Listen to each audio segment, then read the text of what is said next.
you thought that the holiday season would mean the bookish community was going to calm down, you thought wrong.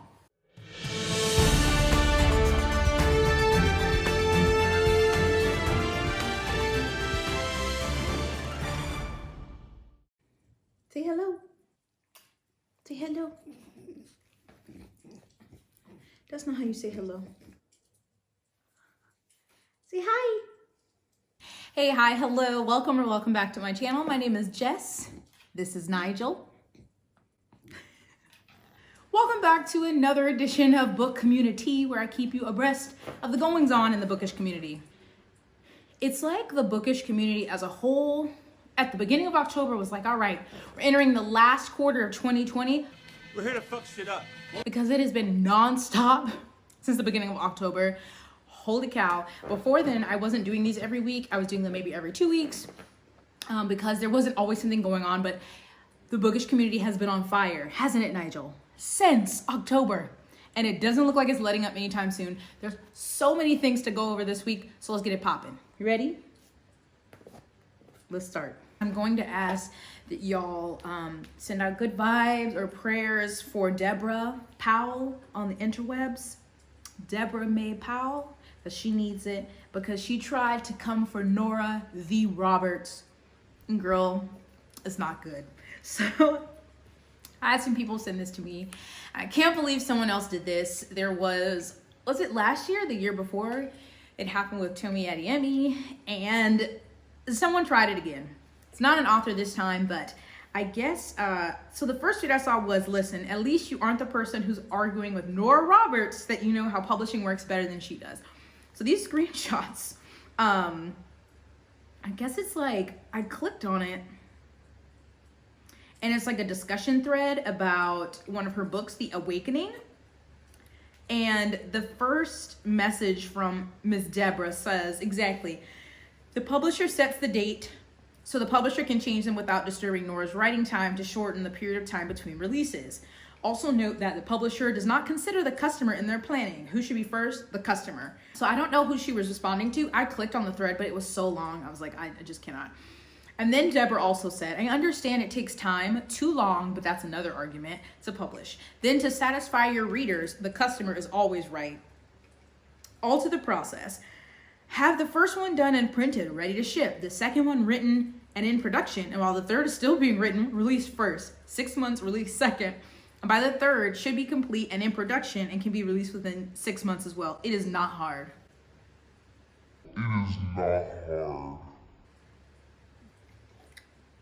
Ma'am,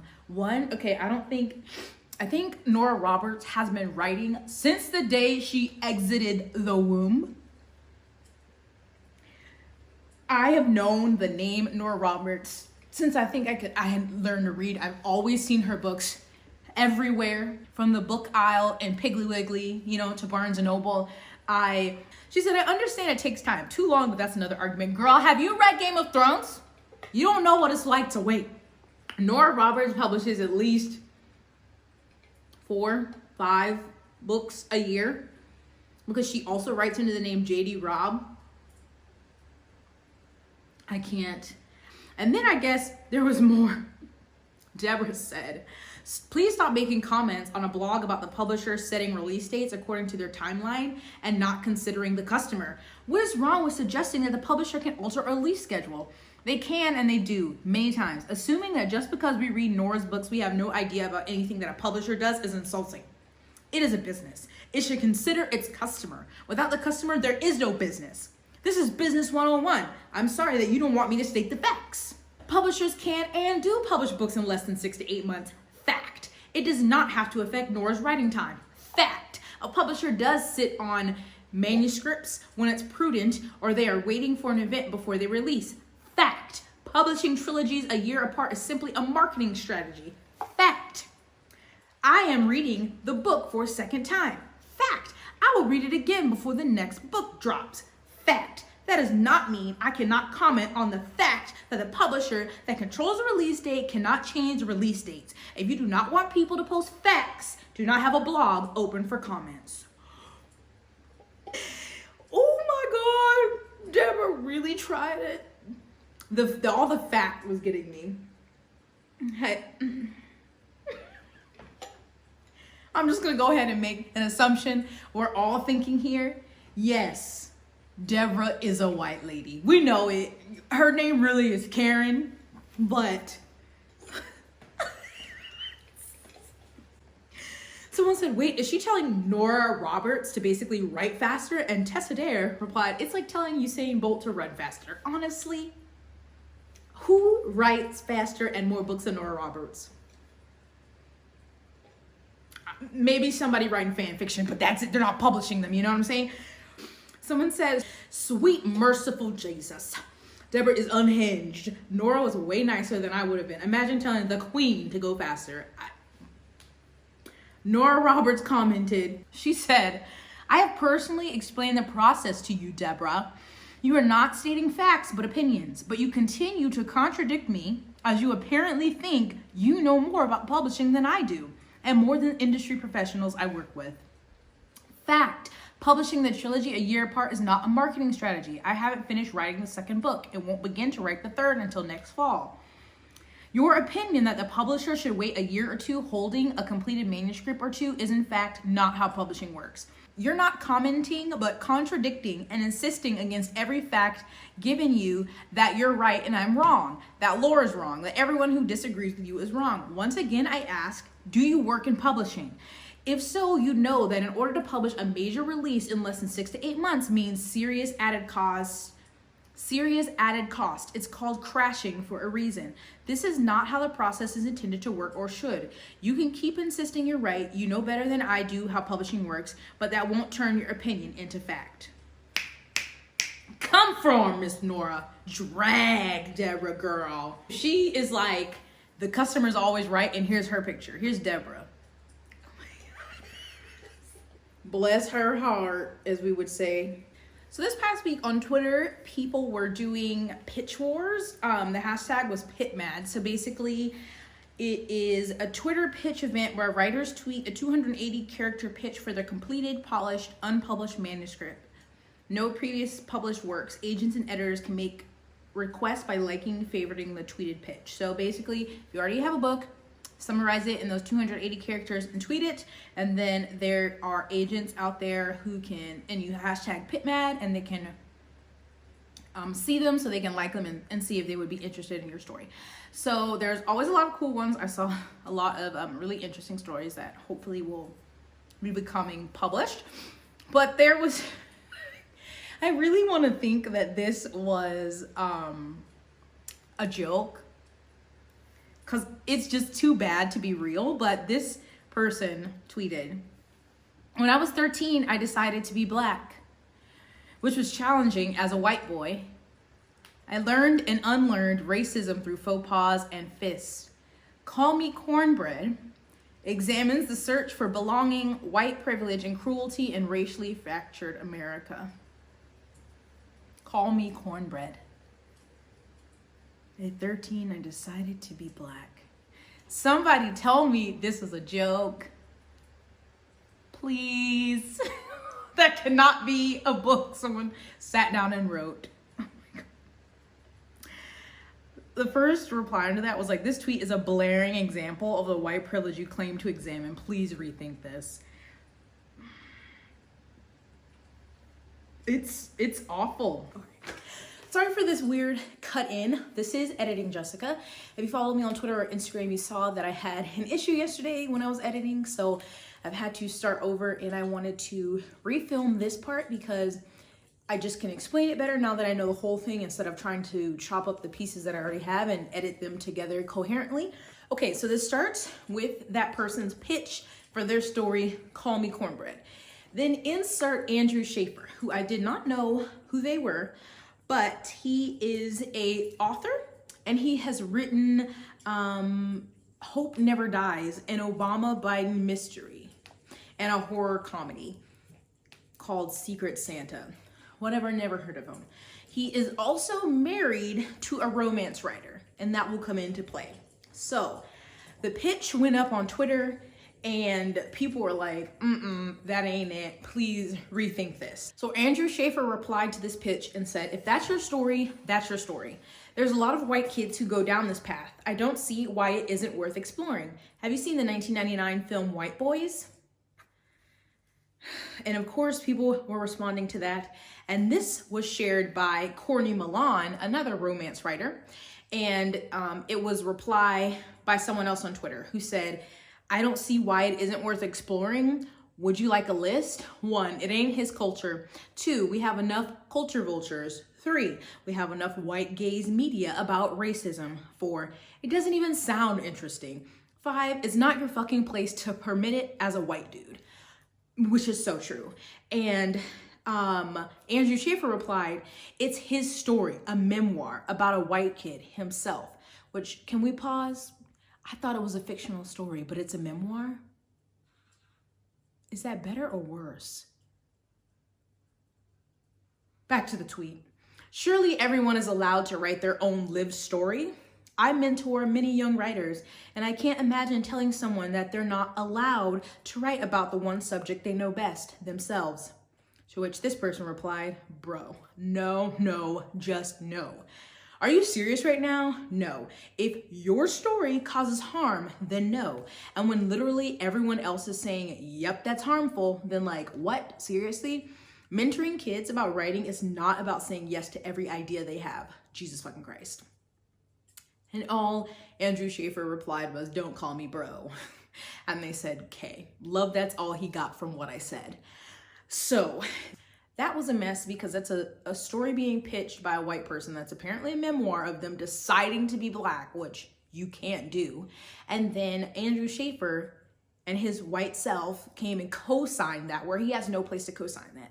So I guess he has, by extension of his wife, been invited to the cookout of Romancelandia.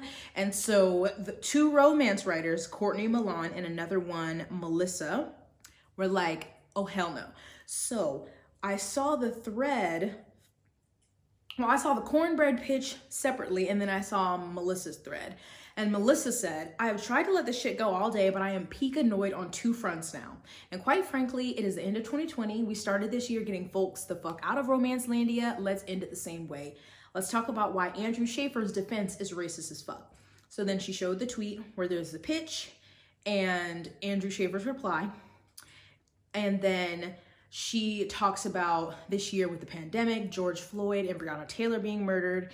And that is just so many things from this year alone. And then now this white man from his position of privilege has the goddamn gall to type this. He has crowned himself the gatekeeper of what's okay to write about white people parading as black.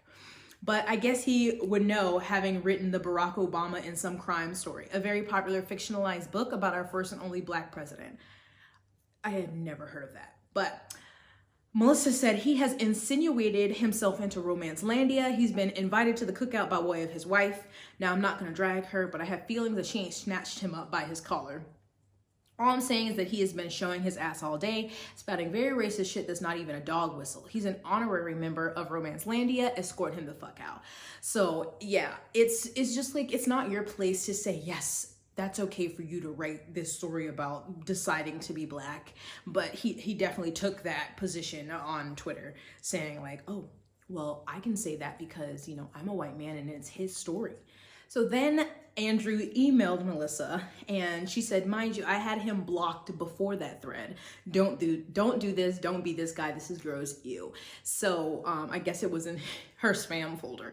He said, Melissa, I've followed you and I think you followed me on Twitter for years. If you wanted an honest conversation, all you had to do was DM me or email me. I'm not hard to get a hold of. Instead, you twisted my words beyond all recognition and are trying to run me out of the romance community. I'm not racist as fuck, and you know that. You know that. Take care, Andrew. Child, please. And he also emailed Courtney Milan. And she said, Andrew Schaefer emailed me after I blocked him to tell me that he has been deliberately taken out of context. Maybe if you didn't delete your own fucking tweets after you got dragged, people could tell the context better. Because of course he deleted the tweets. And then she said, but also don't email me after I block you to tell me lies to my fucking face. And she said, it's not out of context. What context exactly makes any of what you said acceptable? And so she shared the threads with his nonsense. So then, of course, I went to his Twitter And he did say yesterday, I did something dumb. I insinuated myself into a Twitter conversation without understanding the full context. In one person's words, I showed my ass, which seems accurate, to be honest. I didn't listen to the many people, including friends and family, who tried to explain where I left my lane. I dug in my heels instead of listening. I'm sorry, I was wrong. My DMs are open. I'm listening. I think that's the phrase for 2020. I'm listening. Add, I'm listening, I'm learning. And then his pinned tweet is leaving Twitter for a while. Email me if you want. Be safe. Because it's always a thing. I'm sorry, and I'm going to leave social media until it dies down, then I'll come back. So that whole thing is a mess. I doubt that his time away from Twitter where he's listening is gonna do any different. He's probably just gonna come back with the same views. I hope that person who wrote that pitch does some deep internal work. I don't know. You don't just get to decide to be Black. Oh my goodness. That was just a mess. I don't even know what to add to that besides that was just a mess. So and I don't know if he had any other tweets because they said they're deleted, but yeah, I don't know. If you have anything to add to that, I'm just like, should I be shocked anymore? Should I? Jesus.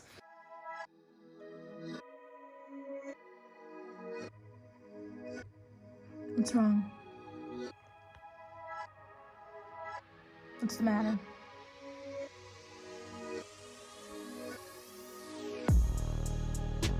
I'm tired. You need a nap. All right. So author Hafsa Faisal, who wrote We Hunt the Flame, has a new book coming out, and it's a 2-book deal. Said the novel, part of a planned duology, was pitched as King Arthur meets Peaky Blinders with vampires, and is set in a place called Etnia, which is an amalgamation of 1920s and Victorian London. It follows a gang of outcasts and a deadly heist led by Arthie Casimir to save her tea room, which fronts in a legal blood house. Tempest is set for spring 2022, so it's called A Tempest of Tea. I'm not gonna lie, I'm intrigued. Peaky Blinders, I love Peaky Blinders, and I love Victorian London setting, and we've got heist, a gang of outcasts. You are really giving me, you're hitting my sweet spots here. So, sounds amazing. Was announced a couple days ago, and then of course, immediately someone's like, oh, so it's 6 of Crows.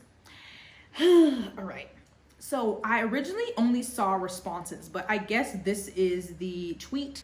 It was written in French, but the translation from Google says 6 of Crows with tea. And so basically comparing the story saying, oh, this is 6 of Crows, but a tea house instead of, something else. And then someone said, that's why we say to authors to never search for their names on Twitter or try to read their Goodreads reviews. If she was so anxious about comparison to 6 of Crows that she waited for the first innocent tweet about it, maybe she should have muted the words and never looked it up. But it also was a quote tweet, so I think you get notified in those. So then there have been so many tweets, I'm pretty sure if you're on Twitter, you have seen them. Because Hafsa tweeted, checks watch. A Tempest of Tea and I lasted 19 hours before the first 6 of Crows shade happened. So the news had only been announced 19 hours before somebody was saying that. So there's so many tweets. Like implying an author of color's work must be a ripoff of your white fave is outright racist. I'm sick of seeing people pull this against authors of color constantly. Stop. So now kids, what do we say about comparing books by POC to books by white authors and calling them ripoffs? Do we need to repeat this lesson? Like, we've had this conversation before and I hate it. I think this happened also with The Gilded Wolves by Rashni Chokshi, that people were like 6 of Crows. I think if there's ever a heist or a group of like misfits together, people are like, oh, it's 6 of Crows. And it's just, I think this came up when someone was comparing The Poppy Ward and Nevernight because it was a school setting. And I'm like, so every book set in a school is not a ripoff of another book. So another one was Rubs Temples. People, I swear, by POC can write heists that aren't 6 of Crows, games that aren't The Hunger Games, schools that aren't you-know-who, tall darks that aren't every other book on your shelf. By POC books needn't rip off anything they are brilliant on their own. And I just don't, yeah, I don't get that. Even outside the realm of comparing books by POC to white authors, I just don't like comparing books in general, but I know that's what publishing does to intrigue people, because they like to say for fans of the Hunger Games and fans of Twilight or whatever, to get people interesting. And obviously it said like, this is like King Arthur meets Peaky Blinders with vampires. Obviously that's not another title, but you know, other stories. So they're always going to have something to associate it with. But and I don't know why everyone's like, like Leigh Bardugo, which, side note, I love Six Foot Crows and Crooked Kingdom. To me, that's her best work thus far. I love those books. However, she didn't create the heist theme. There, a lot of people were talking about Ocean's 11, even as the movie. And then there's the, what's it called? The Gentleman Bastard series. There's so many these tropes of heist, of like a ragtag group, a gang, which tropes I love. So it's like, it's not a ripoff. It's just really annoying. There's so many tweets about it. Y'all want to know what the biggest heist in YA is? The one that somehow convinced people that tropes are done the instant POC use them, or just because POC do something vaguely similar to a white authored book, it is immediately a knockoff. So don't do that. Someone tweeted, "Hey fellow white people, we understand that Leigh Bardugo did not invent the heist story. Yes, and that POC writing heist stories is POC writing heist stories, not POC ripping off Six of Crows. Not everything is about white people and white books." So that was just a mess. So don't do that. If you're maybe recommending a book to somebody and it has similar themes, it'd be different if you're like, yeah, if you like Six of Crows, you might like this because it also has similar tropes. But don't call it a knockoff or a copy, or like, oh, well, Leigh Bardugo already did that, so no one else can.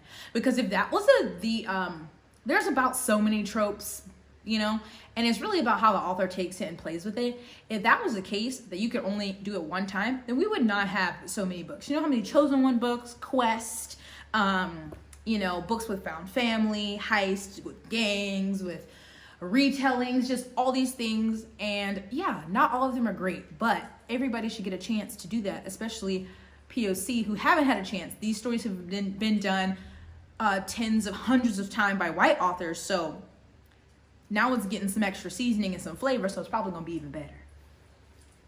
All right, so author Jessica Cluess, who wrote House of Dragons and has War of Dragons out next year, writer for Random House.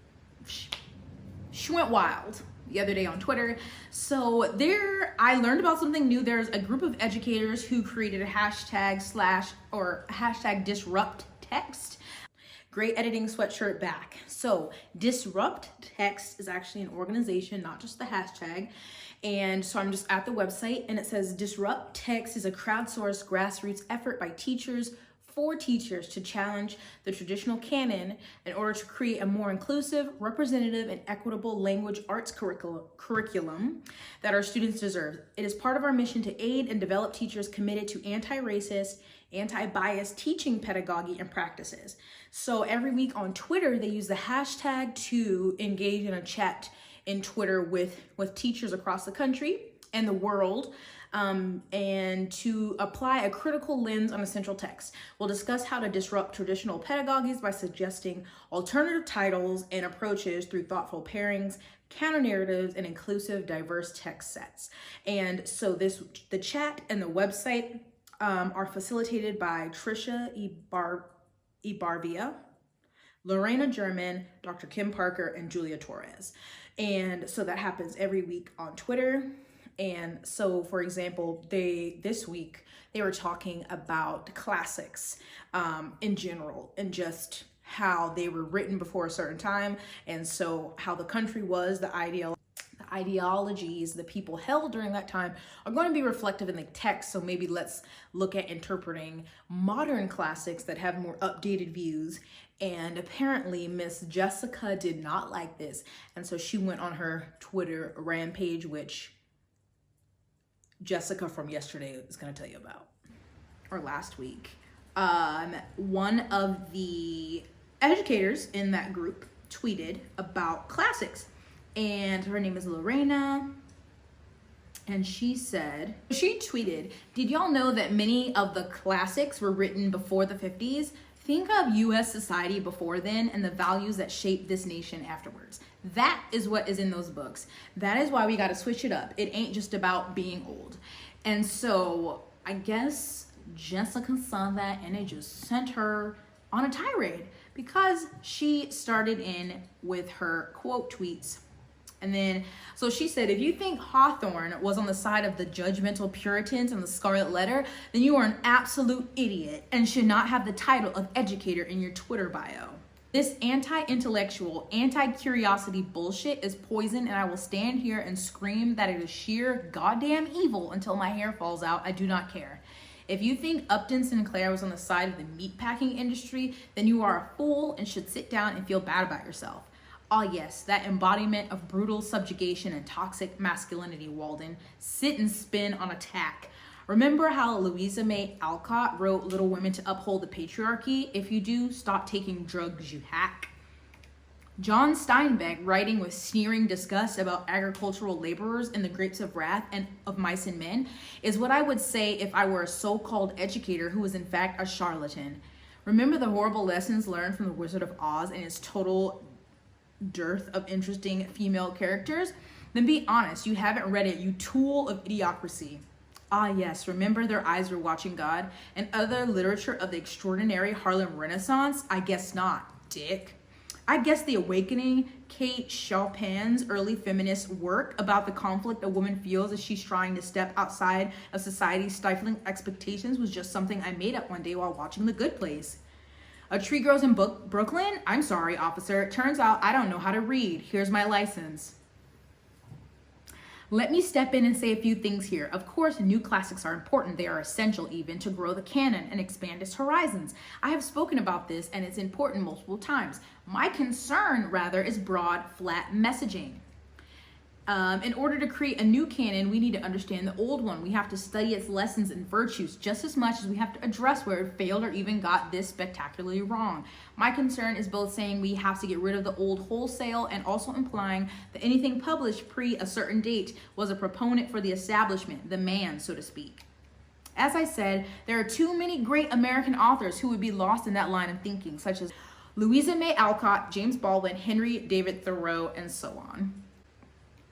So, I mean, so many people replied to that because she really took it there. Especially all of the insults, like, then be honest, you haven't read it, you tool of idiocracy.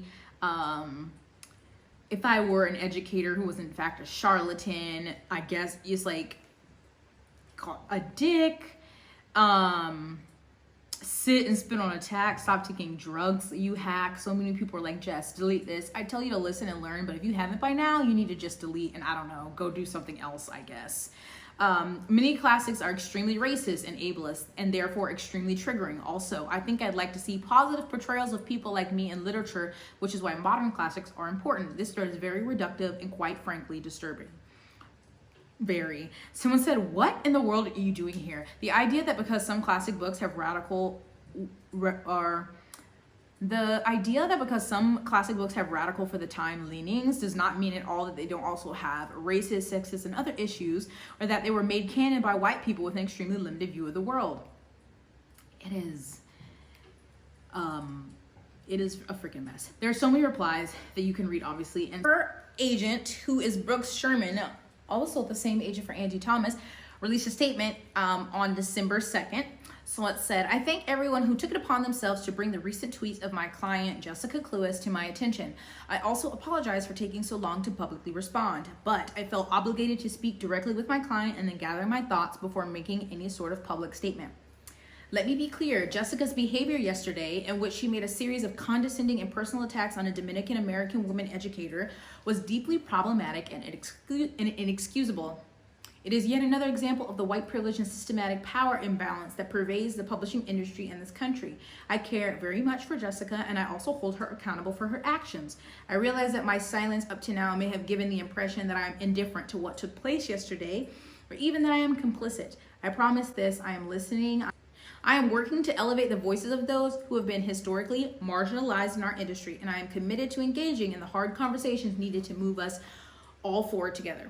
So at first it was like, that's it? And Catherine Locke said it was beyond problematic. It was racist, violent, and weirdly personal. Weirdly personal in its violence. Sit on attack and spin, calling her a charlatan. Your work does not absolve her of her own work. And then Alex replied, how have you worked to hold Jessica Cluess accountable for her actions? Also, accountability isn't enough. What restorative action will you take to address the violence against Lorena?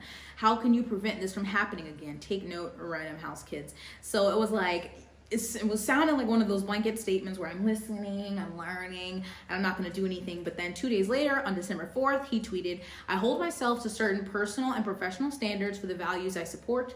I no longer represent Jessica Cluess. Her tweets against Lorena Germain earlier this week were racist and unacceptable.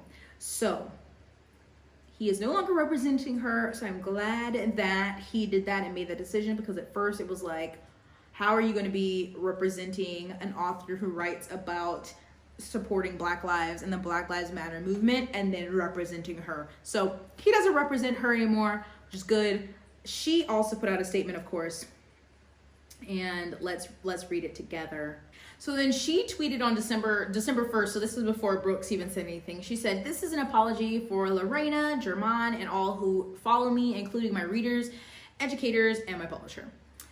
Oh, this is short. She said, I am writing to apologize for a thread I tweeted yesterday. I take full responsibility for my unprovoked anger toward Lorena Germain and the impact of my words on her and all who read them. I neither expect nor will ask for anyone's forgiveness or to engage with me further regarding this issue. I want to acknowledge the pain I caused and to apologize sincerely for it. My words were misguided, wrong, and deeply hurtful. I must and will do better moving forward. I'm committed to learning more about Ms. Germain's important work with Disrupt Text. I agree that what counts as canon in literature changes over time and that it can be and should be contested and expanded to other more inclusive kinds of texts. Again, I am deeply sorry. I will strive to do better. I mean, that was a lot of tweets. You sat there and you just kept tweeting that shit out, getting pissed off, and that was just so nasty. I don't understand how you don't like stop after one or two and you're like, okay, maybe this isn't a good idea and go back and delete them. Nope. She just kept tweeting with her whole chest. Someone retweeted, they took her letter and edited it. And they said, because I'm an English teacher and I believe in revision, CC Jess Cluess. So they took her letter and said, Dear Jessica, solid first attempt. Please see feedback and resubmit. So the first line was, I'm writing to apologize for a thread I tweeted yesterday, but they put, your threads felt more like threats. And at the end said, because I've been told I should, and also because I'm worried about book sales. And then the apology part starts. It said, this apology is supposed to show that white rage towards Lorena Germain and the impact of my words on her to all who read them, and I was wrong. I neither expect nor will ask for anyone's forgiveness or to engage with me further regarding my tantrum. I want to acknowledge the pain I caused and to apologize sincerely for it, but I am not sure how. I want to acknowledge the pain I caused with my violent bullying, and to apologize sincerely for it, but I am not sure how. My words were racist, wrong, and deeply hurtful. I must and will do better moving forward. And then they put, will you though, Jessica? I am committed to learning about Ms. Germain's important work with Disrupt Text and commit all profits from my upcoming book to Disrupt Text initiatives. I agree that what counts as canon in literature changes over time.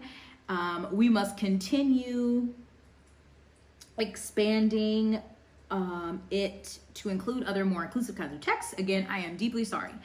I will do better. So took out strive. I will do better, which won't be hard considering where I'm starting. That was great. Wow, there's just so much, there's so much there. And I always keep saying, like, I hope people learn from these things, but I mean, that's a lot to unlearn. And at that age, and you're writing books for children, and it's just not a good look. So I don't know. I hadn't heard of her books before, and it's just disgusting. And classics, I mean, being forced to read classics in school, I hated most of them. I have a disdain towards classics today for that very reason. And even some of them are good, they still have, you know, racist or misogynistic views, and then because of the time. So it's important to teach new books so that kids aren't still reading these antiquated themes and thoughts. Like, get the fuck out of here. She really says sit on a tag.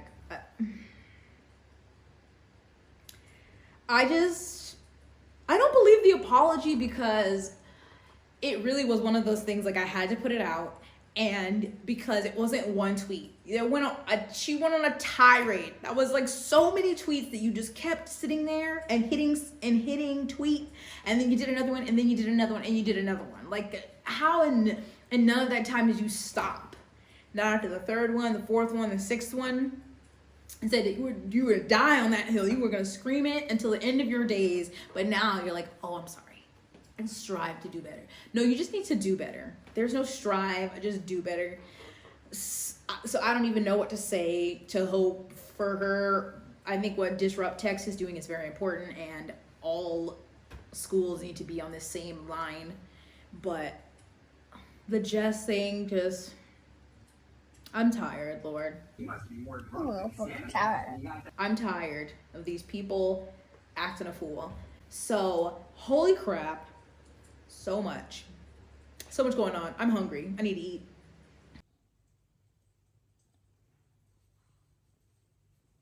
So, there will be a part 2 because I couldn't fit everything in this video. I didn't have the energy to edit everything in this video. So, this is the end. Part 2 should be up on Thursday, probably. Thanks.